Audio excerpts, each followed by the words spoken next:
Alright, so we can't do anything else here until we do our faceplate attachment to the waterfall filter. The waterfall filter that we're using today is the Helix biomechanical lava rock filter. And if you watched us do the faceplate attachment to the skimmer, it's pretty much identical, but we're still going to walk you through it step by step, just as if you've never seen it before. Alright, the first thing we want to do is, of course, pull this liner down, and we want to create ourselves a little bit of slack back here. My rock is pretty tight on here, but I have room to make some slack.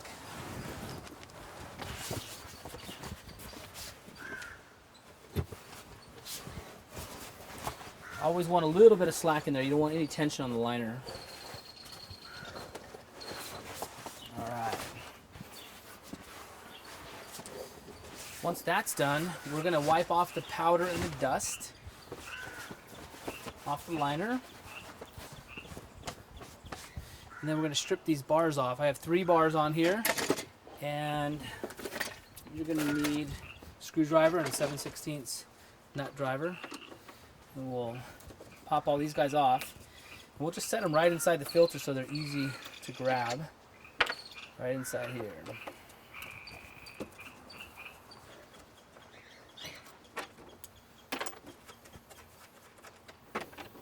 Alright, so I got all 3 bars off. I have all the hardware staged on the inside of there. I'll come through here, get some more dust off. Some construction dust, and we're mainly worried about the powder and dust. You don't have to get crazy on this. So now that we have that done, I'm going to pop this up here like so. Have our slack down, and I first want to get the first bar set. So I get it staged up here. Use a nail or an awl, and these are our first 2 holes. These are the guide holes, and if you need to, you can throw a quick little bolt on there so it doesn't pop off, and you can maneuver around. And I want it nice and flat across there, no wrinkles. You see that? And you don't want to pull it too tight like this. If you pull it tight, that's bad. I've had guys do that, and it's sure to leak. So just nice, easy across like this. I'll set my secondary bar in and find my hole. Now these 2 holes right here set the stage for everything.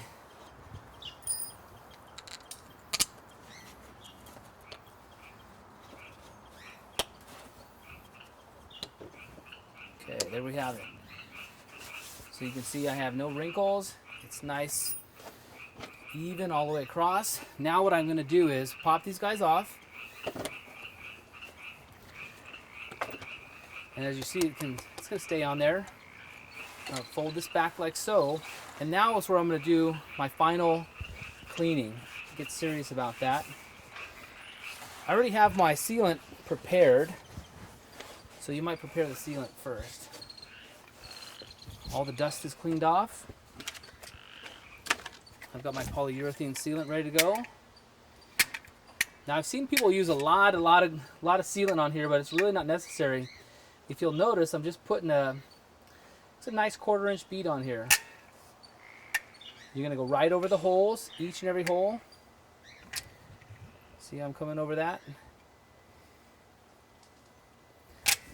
I want to do a nice continuous bead. If I stopped and picked it up right here, and you see this little gap right here, it would leak right there.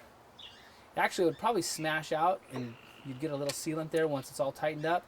But make sure you don't have any gaps in your bead, just to be safe.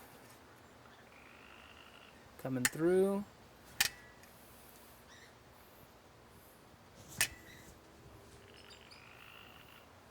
All right.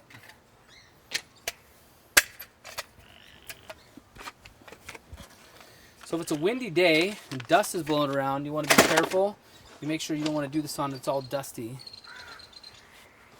And if guys are shoveling around this time, make sure they're not shoveling near you and creating a bunch of dust. I'm going to put this first guide hole in just like this and smooth it out a little bit. See that? Easy. Come over here. slide this guy in. That's why those two guide holes are so important. And now I can just smooth everything out, and it's holding itself in there just like that. No problem. So that sealant's holding it in place. So what I'm going to do next is I'm going to put a bolt on these first two guide bolts so they don't pop out for any reason. And then I'm going to line up this bottom bar. See the bottom bar's right there, perfectly aligned. Take your awl or your nail, punch it through. Nice and easy like that. Now here's one little trick that I do. When I pop this awl out, I'm going to put it in the next slot, or a slot a couple over, and then I'll slide this guy in. So that way this guy's always available to me, and I know he's in one of the provided holes I need to go. And I'm going to come way over here and get this one going while I slide this guy in. And now I'll start finding a rhythm, and I'll do each and every one. Now that I got good guides in there. Pop it out, put it in, put the next one in. So this can go really fast.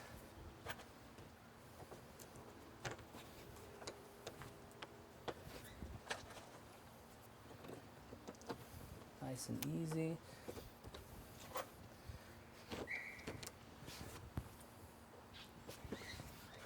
Before I started doing this trick, sometimes I'd get a distraction and I'd set the awl down, couldn't find it, I have to go looking for it. I always know it's going to be in my next slot. Put it there, pop it out. Now, I remember I used to do a lot of big rock work, and I'd put the big rock work right in front of this, shove the rock work in after I already made my seal.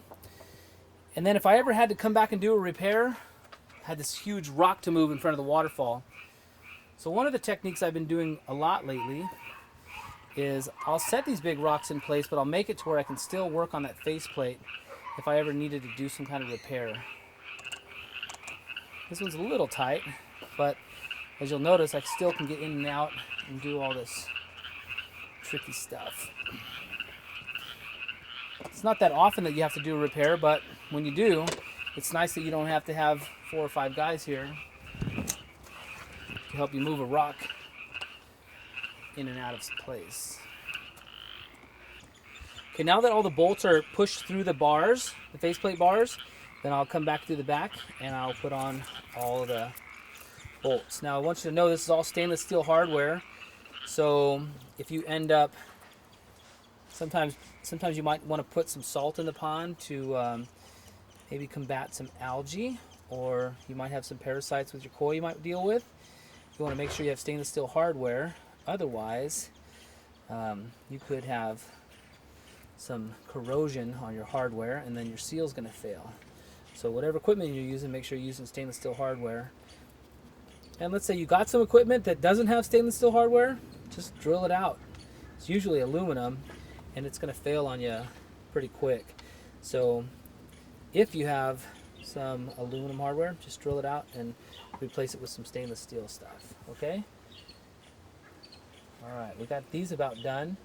And what I'll do next is I'll come through with my screwdriver and my 7/16 nut driver, and I'll tighten these guys all up. Now on the first run, we're not going to tighten it down all the way, just get it snug. We'll do that all the way around the house. Just barely get them tight, and let the polyurethane kind of, or silicone, whatever we're using on your pond, spread out.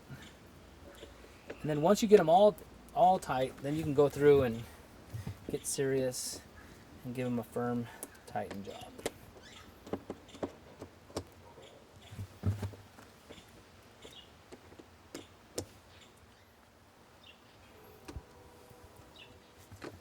So I've been around the house once with these guys, and I'll just go through and give it a more serious tightening. And while I'm doing this, of course, I'm double checking for any wrinkles or folds that might be between the bar and the faceplate, because any wrinkles or folds is pretty much a guaranteed leak. Another little tip I want to make sure you do is you're not going to put the fabric for your underlayment in between the liner and the faceplate. You want to completely remove any of the fabric. Fabric's not going to work. But it's a commonly asked question. I can see how you can easily get confused. Just don't do that. Otherwise you'll have a guaranteed leak on that as well. Alright, now that I have that serious snug on all of it, I'll throw my tools back in the faceplate box, and then I'll just take a simple razor blade and make a cut nice and clean like so.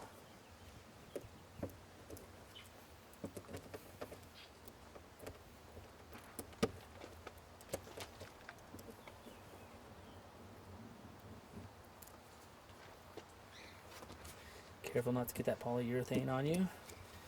Leave a nasty little stain.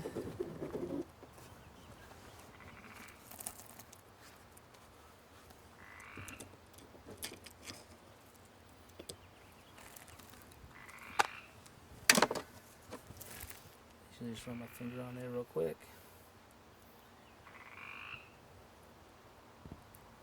That's a wrap.